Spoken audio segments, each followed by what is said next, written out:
Violence has flared up in Manipur again, this time with dangerous new weapons, drones and rockets. At least 6 people have died in this new flare-up. More than 12 others have been injured.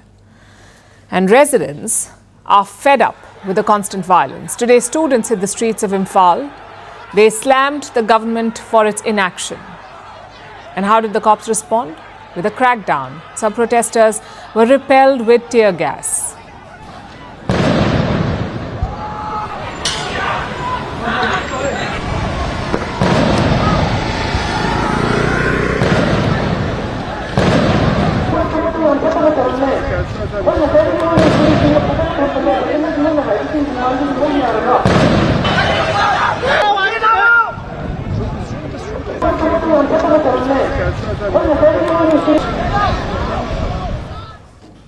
The state of Manipur in northeast India has been gripped by ethnic violence since May last year. There are 2 warring sides, the majority Meiteis who live in the valley and Kukis who live in the hills. The violence began over a court decision, a move to give government quotas to the Meiteis. The minority Kukis did not like this. They said their benefits were being diluted. And thus the fighting began. Since then, more than 220 people have been killed, over 60,000 have been displaced. Right now, the security forces have built a buffer zone, a corridor between the valley and the hills. The idea is to keep the warring groups apart. Enter drones and rockets. Don't think of them as sophisticated killing machines. These are crude weapons, a normal drone modified to carry explosives. But the damage is real. The first such attack was reported last weekend. Look at the aftermath.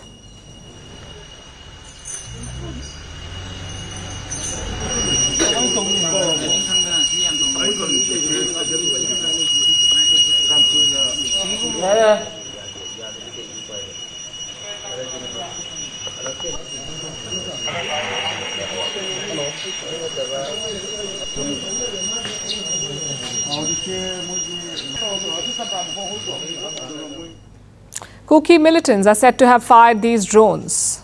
They're also using rockets. Again, not real ones. These are crude versions of rockets. One rocket targeted the home of Manipur's first chief minister, the late Koireng Singh. The rocket killed 1 man and left 5 others injured, all Meitei victims. You can imagine what happened next. Both communities clashed in villages near the hills. Intense gunfights broke out and a number of people died. So clearly the situation is worsening. The question is, what is the state government doing? Well, Chief Minister Biren Singh is up to something. He met Manipur's governor on Sunday. Reports say that he submitted a list of demands to the governor, like fencing the Myanmar border, preparing a register of citizens starting from 1961, cancelling a 2008 agreement with Kuki militants, and finally handing over the unified command of the state. And this last one is very important. Around 60,000 central forces are deployed in Manipur, but they're not controlled by the chief minister. They answer to the Manipur government security advisor. And who is the security advisor? A retired paramilitary chief. Apparently, the chief minister is not happy with this arrangement. He wants the command forces to command these central forces. He wants them to report to him. And what would he do with this power? Reports say he wants targeted operations against militants in the hills, possibly the Kukis. Of course, none of this is official. The chief minister has refused to confirm any of it, but he is making some bold claims. Biren Singh says that he will bring peace to Manipur in 6 months. He will also appoint a peace envoy. He has appointed one, in fact, someone who will negotiate with the Kukis. But the problem is trust.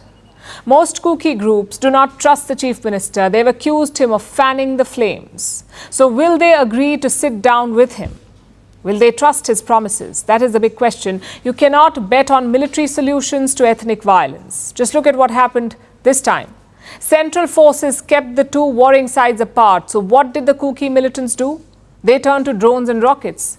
Unless there is a lasting peace, this will keep happening. We are not talking about some foreign enemy. These are Indian citizens after all. So the only way out is dialogue.